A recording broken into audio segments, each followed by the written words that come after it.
politics, a long line of people usually means a long line of voters waiting to cast a ballot.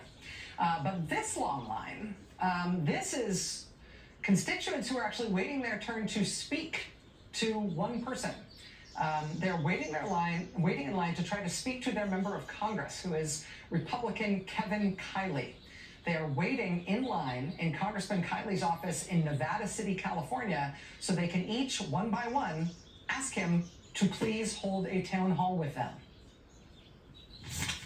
We haven't seen him in person. We have so many things, so many issues. Of course, the economy, Social Security, the environment, veterans concerns, education, the Department of Education, the tariffs. ABC 10 asked Kiley if he plans to have a town hall anytime soon. He says because his district is so large, teletown halls have been more convenient for him and his constituents, and that one is in the works. So I think we have our next one scheduled pretty soon, within the next week or two, something like that. We'll do them with them once a month or something like that through the rest of this year. But Kiley's congressional website shows there are no scheduled upcoming teletown halls or in-person meetings. ABC 10 reached out to his office to get a comment regarding town hall meetings and a response to the criticism, but his spokesperson did not provide an update.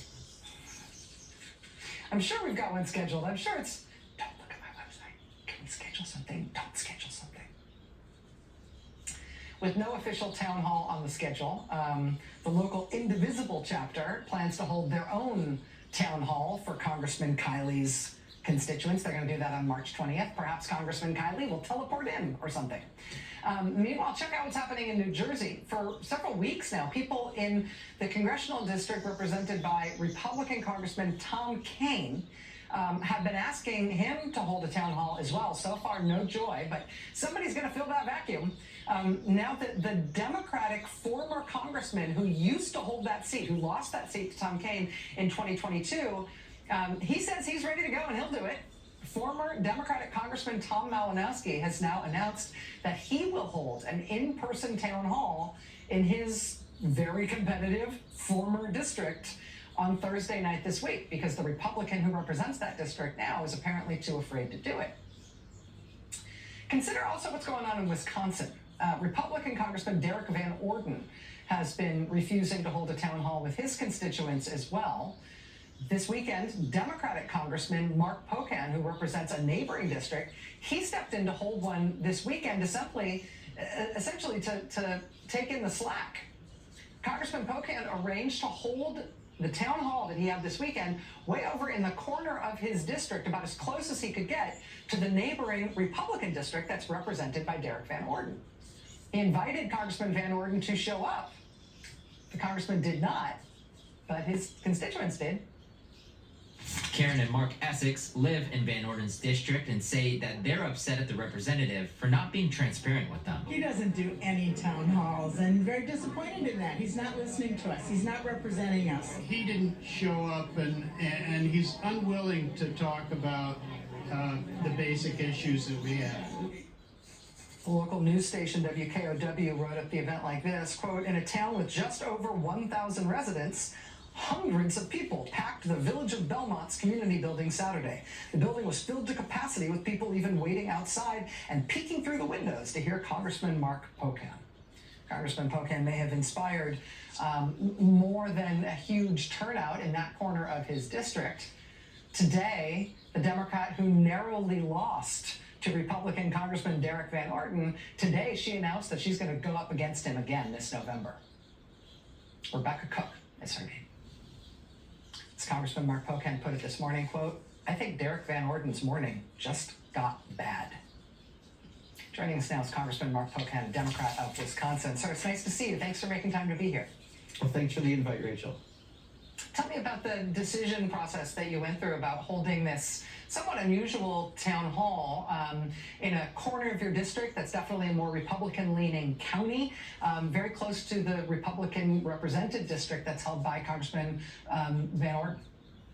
You know, the bare minimum you should do as a member of Congress is listen to your constituents. And Derek Van Orden, to the best of my knowledge, has never done an open public town hall in the over 2 years he's been in office. So I just thought people should hear from a member of Congress, especially if you're about to cut their Medicaid and their food assistance and education funding and parts of the Affordable Care Act. So we organized one at the edge of my district, knowing that across about 7 minutes away was a city of 10,000 people in not his district. But Rachel, people from 2 hours away drove down from La Crosse and Toma and Potosi and Platteville. People wanted to hear from a member of Congress, and if Derek Van Orden's not going to listen to his constituents, I felt at least I could lend an ear and make sure we're talking about what Derek's voting on. He's voting to cut Medicaid. That's 1 out of 3 kids in Wisconsin, 55% of seniors in nursing homes. It's some really bad stuff. I read some local press accounts of what was discussed at the town hall that you held and what kinds of issues people were raising with you. A lot of people were focusing on fears about those potential Medicaid cuts, given how many people in Wisconsin use Medicaid as their health insurance. And that's kids, that's old people, that's everybody in between. What would you say emerged as the sort of themes that people were most concerned about and that would have talked to the Republican congressman about had he shown up? Cuts for Medicaid was huge, right? That's health care and long-term care for people in Wisconsin, especially in rural parts of Wisconsin, like the 3rd Congressional District that Derek Van Orden supposedly represents is. Also, I think people are really concerned about Veterans Affairs, and the VA hospital. People, because so many people have been fired who are on probationary employment, that when you call, you can't always get an appointment right now, and that's starting to affect the service of health care. But, one issue that wasn't even part of that Republican budget bill that really rose to the surface was Social Security, Rachel. The reason it did is you've got Elon Musk calling it a Ponzi scheme. You've got them cutting employees at Social Security, making it harder to get your benefits. But, during the State of the Union, an awful lot of real estate was used by Donald Trump to repeat lies over and over and over again about people, over 110 years old, up to 360 years old, supposedly getting Social Security when, even by law, they don't write a check to anyone over 115. And it's been disproven by 2 different inspector generals, everything he said. Well, that tells a lot of people what they're really after is Social Security. And I think the biggest set of questions we had on Saturday was about that. Yeah, people are smart. They can say, oh, we're not going to touch it at all. We're only going to deal with the fraud. We're only going to, but people are smart. And when they realize that all the supposed fraud evidence is all lies, it means their skirt is showing a little bit here. Democratic Congressman Mark Pocan of Wisconsin, thanks for talking to us about this. I'd love to stay in touch with you. I imagine this is going to be unsettling for your neighbor in that Republican district. I'd love to hear how things proceed there. Yeah, I might stop back and visit next week with him. Indeed. Let us know.